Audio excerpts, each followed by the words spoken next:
Na realidade, Deus está falando de um princípio de obediência. Deus está dizendo para o homem: o dia que você quebrar essa aliança, o dia que você me desobedecer, o dia que você escolher andar na contramão, então você vai morrer. E a Bíblia diz que a serpente, a mais astuta de todos os animais, no capítulo 3 de Gênesis, ela então se apresentou a Eva e disse para Eva: olha, não é bem assim. Deus não quer que você seja tão sábio quanto Ele. Certamente, se você comer, você não vai morrer. Aqui tem um princípio importante que alguns teólogos defendem, que Deus falou com Adão e não havia falado com Eva. Mas eu prefiro mais a ideia que Deus falou com ambos.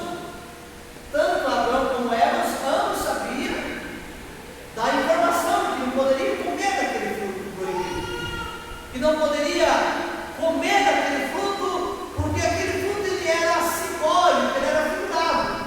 Então ele, no dia que ele se quebrasse aquela lei, então ele estaria separado de Deus. E a Bíblia diz que a Eva observou e viu que era agradável aos olhos, para dar entendimento, ela desejou, apanhou e comeu. Então também deu para o seu esposo e ele também comeu, e ambos desobedeceram a Deus.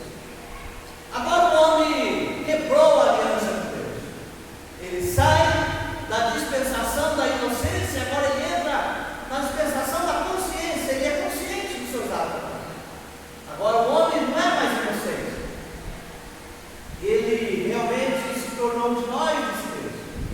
E Deus então desceu da viração do dia, como era de costume, para passear com Adão todos os dias. E Deus então chamou por Adão. E Adão estava escondido no verso 9 do capítulo 3. Deus disse para ele: aonde estás? Ele diz: olha, eu me escondi. E Deus disse: por que você escondeu? Ele disse: olha, porque eu escondi. Deus disse para Adão: mas quem foi que te disse que você estava?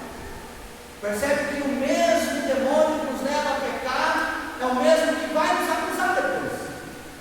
É o mesmo que nos leva a cometer erro, é o mesmo que vai lançar no seu rosto, aquele que te conduz a fazer algo errado, depois ele mesmo se encarrega de colocar ou lançar na sua mente, a gente chama de peso da nossa consciência. Ele fala: você errou, você viu o que você fez? Você viu o que você fez? Você mentiu.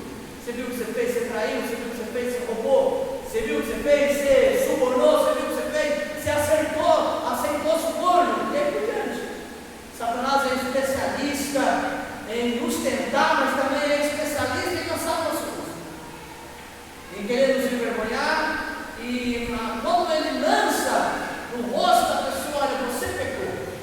Olha, você fez isso, isso. Foi assim que ele se apresentou, acusando nossos irmãos. A Bíblia diz que ele é o acusador dos nossos irmãos, e nos acusa de dia e de noite. Isso está escrito lá em Apocalipse.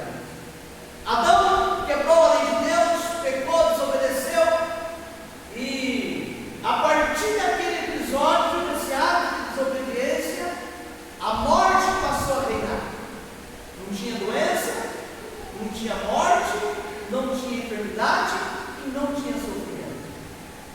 É interessante que a gente vê as coisas hoje com quanto sofrimento.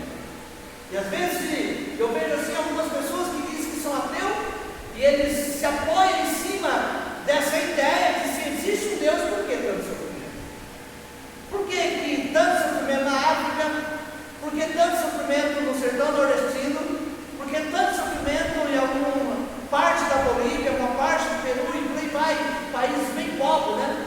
Aqui também na América Central tem alguns países bem pobres. Por que tanto sofrimento?